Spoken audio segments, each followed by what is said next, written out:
जिन महापुरुष ने समस्त वेदों का संकलन किया, वेदांत शास्त्र का प्रवर्तन किया, महाभारत तथा भागवत जिनकी कृतियां हैं, उन्होंने शास्त्रों के रूप में किसी ग्रंथ को मान्यता दी तो वो है भगवान श्री कृष्णोक्त गीता। तरह तरह की पूजा पद्धतियां, परस्पर विरोधी संगठन धर्म के नाम पर प्रचलित हैं, जबकि धर्म का लक्ष्य है एक परमात्मा की शोध। कल्याण स्वरूप वो परमात्मा एक है, उसे प्राप्त करने की निश्चित क्रिया का पालन धर्म है। जब परमात्मा एक है, उसे प्राप्त करने की क्रिया एक है, तो बहुत से पंथ क्यों? इसके समाधान के लिए प्रस्तुत है यथार्थ गीता का भावांश, ये गीता कैसेट।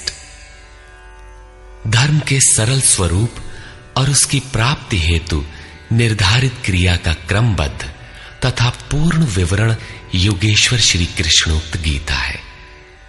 विश्व के प्रत्येक महापुरुष ने जो कुछ भी साधन बताया है, वो सब का सब तथा अनेक गोपनीय स्थितियों का स्पष्टीकरण अकेले गीता में है। इसलिए संपूर्ण मानव जाति के कल्याण का अतर्क शास्त्र गीता है। महाभारत में संकेत है कि जब कौरवों और पांडवों की सेनाएं आमने सामने खड़ी हो गईं, तो संपूर्ण निशांतर कौरवों में प्रवेश कर गए और सभी देवता पांडवों में।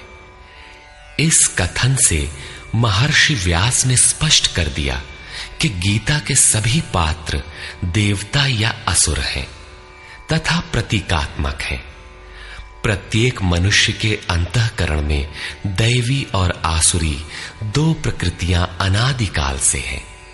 दैवी शक्तियों के सहयोग से जब मनुष्य अपने आत्म स्वरूप की ओर अग्रसर होता है, तो काम, क्रोध, राग, द्वेष इत्यादि आसुरी वृत्तियां बाधा के रूप में आक्रमण करती हैं।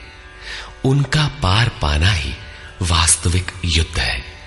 अर्जुन श्रेय के लिए विकल था। उसकी दृष्टि में श्रेय का उपाय था कुल धर्म, पिंडोदक क्रिया, वर्ण संकर से बचाव, कुल क्षय से बचने के लिए युद्ध न करना इत्यादि। मात्र इतनी सी शंका के समाधान हेतु भगवान को उसे 18 अध्याय गीता समझानी पड़ी। अंत में पूछा कि क्या तेरा मोह नष्ट हुआ? अर्जुन ने स्वीकार किया कि भगवान, मेरा मोह नष्ट हो गया और अब मैं वैसा ही करूंगा जैसा भगवान ने उपदेश दिया है। वस्तुतः ये केवल अर्जुन की शंका नहीं थी, बल्कि मानव मात्र की शंका है कि श्रेय क्या है, उसे कैसे प्राप्त करें। इसलिए स्त्री पुरुष, आबाल वृद्ध, मानव मात्र के लिए गीता के 18 अध्याय का अनुशीलन एवं नियमित पाठ नितांत आवश्यक है, जिससे ब्रह्म विधि की स्मृति सृजित रहे तथा बच्चों में भी इन कल्याणकारी संस्कारों का सृजन हो सके। इस गीता ज्ञान के बिना कोई भी मनुष्य उस ईश्वर के पथ पर नहीं चल सकता। अक्षय सुख, शाश्वत शांति, लोक में समृद्धि तथा मूल शंका समाधान हेतु इन कैसेटों का संकलन किया गया है। इसके नियमित श्रवण से संपूर्ण परिवार तथा स्वजन समुदाय को सुसंस्कृत करें।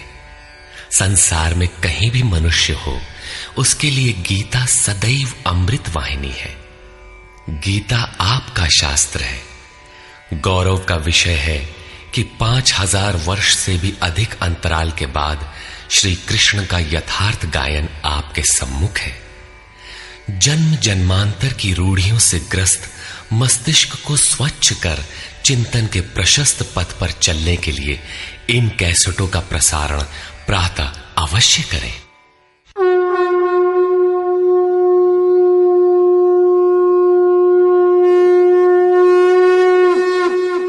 ओम श्री परमात्मने नमः। यथार्थ गीता, श्रीमद् भगवत गीता, अथ प्रथमो अध्यायः।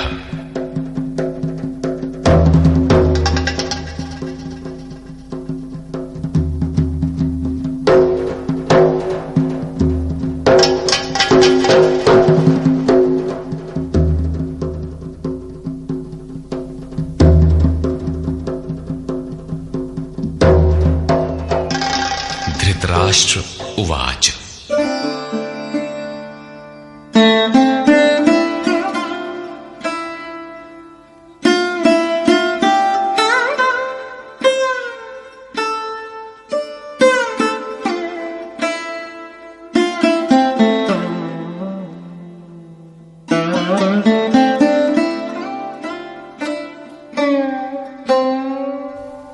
धर्मक्षेत्रे कुरुक्षेत्रे समवेता युयुत्सवः मामकाः पाण्डवाश्चैव किमकुर्वत संजय।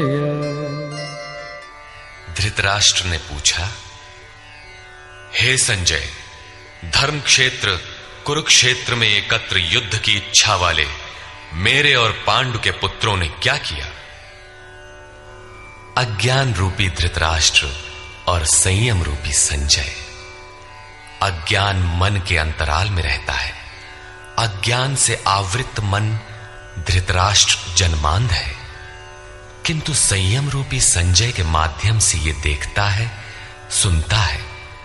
वो समझता है कि परमात्मा ही सत्य है।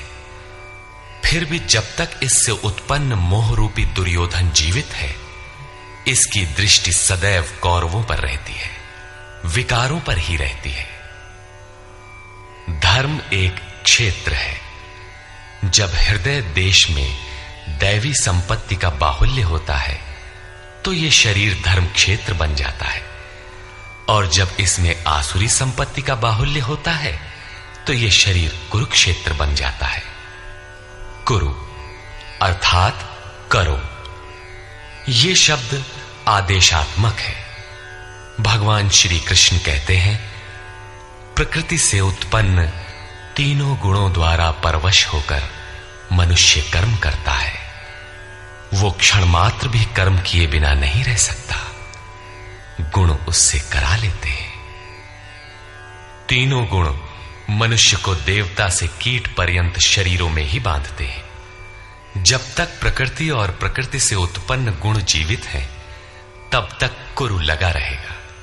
अतः जन्म मृत्यु वाला क्षेत्र, विकारों वाला क्षेत्र कुरुक्षेत्र है, और परम धर्म परमात्मा में प्रवेश दिलाने वाली पुण्यमयी प्रवृत्तियों का क्षेत्र धर्म क्षेत्र है।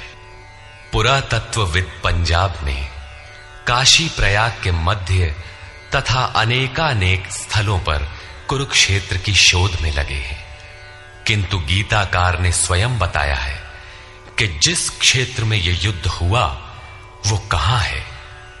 इदम शरीरम कौन्तेय क्षेत्र मित्य भिधीयते। अर्जुन, ये शरीर ही क्षेत्र है, और जो इसको जानता है, इसका पार पा लेता है, वो क्षेत्रज्ञ है। आगे इन्होंने क्षेत्र का विस्तार बताया, जिसमें 10 इंद्रियां, मन, बुद्धि, अहंकार, 5 विकार और 3 गुणों का वर्णन है। शरीर ही क्षेत्र है, एक अखाड़ा है। इसमें लड़ने वाली प्रवृत्तियां 2 हैं, दैवी संपद और आसुरी संपद। पांडु की संतान और धृतराष्ट्र की संतान सजातीय और विजातीय प्रवृत्तियां। अनुभवी महापुरुष की शरण जाने पर इन दोनों प्रवृत्तियों में संघर्ष का सूत्रपात होता है। यह क्षेत्र क्षेत्रज्ञ का संघर्ष है, और यही वास्तविक युद्ध है। विश्व युद्धों से इतिहास भरा पड़ा है, किंतु उनमें जीतने वालों को भी शाश्वत विजय नहीं मिलती। ये तो आपसी बदले हैं। प्रकृति का सर्वथा शमन करके प्रकृति से परे की सत्ता का दिग्दर्शन करना और उसमें प्रवेश पाना ही वास्तविक विजय है।